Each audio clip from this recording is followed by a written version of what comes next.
Alphabet, Chipotle, and IBM. Alphabet's now roughly flat this year. Chipotle is down 13%. IBM has surged nearly 30%. So which names look like a buy here into their results? Let's ask Tim Seymour. He's the CIO of Seymour Asset Management and a CNBC contributor. I do like this little, it's not a game, Tim, it's quite serious. But we'll start with Google parent Alphabet. What do you do here? First of all, Kelly, all the best to you and your family during this exciting time. Thank you. We'll miss you while you're gone.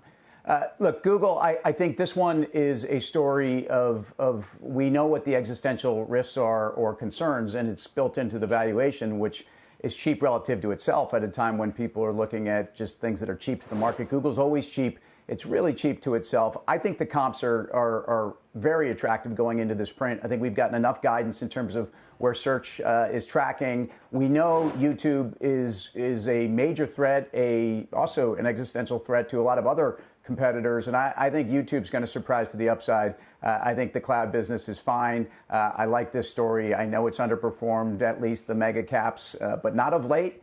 I like this one. It's the comeback kid. All right, that brings us to IBM, which has done incredibly well, actually. Is it too consensus? Well, it certainly feels very consensus, and not only is it the comeback kid, but maybe it's even been the quiet MVP over the last few years. And this stock's outperformed the S&P by 75% since 22. So wow. The question is, we play this game on fast money. It's would you rather? I mean, would you rather IBM or Microsoft when Microsoft's growing 12, 13, 14% on the top line, and IBM's mid-single digits, and they're doing it at 30 times. It's not cheap anymore. So I'd be on hold on IBM. I think there's better places to have that same exposure. Perhaps like a Microsoft, but we'll leave that be for the time being. This next one is one of my favorites, Chipotle, because it's underperformed. I don't know if it's fair to say since Brian Niccol left, but certainly over the past couple of months. You don't really hear a lot of negative data points. It's actually similar to the Berkshire discussion we're going to have a little bit later on, how important these leaders are, perhaps. But what do you do with Chipotle?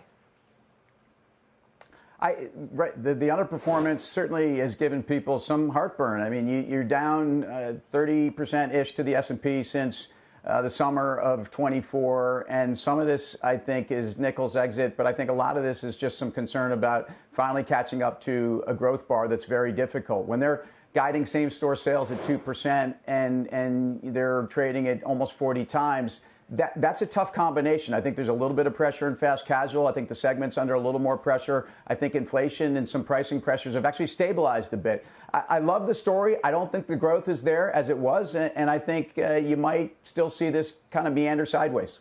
What would you do if you ran Chipotle? Do you bring in new products? They can't raise price. I think they've just got a lot of competition in the fast casual space.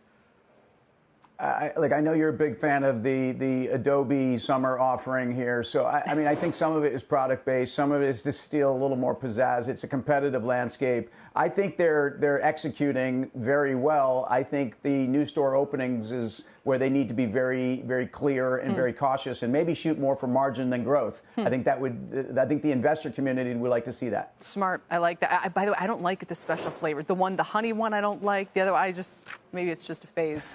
There are things on that menu that scare me, actually, but there's a lot of things I love, and I will say there's one in my neighborhood, and I'm there a lot. I am as well. No, I love it, but anyway, I guess they need better than 2% growth from the likes of us.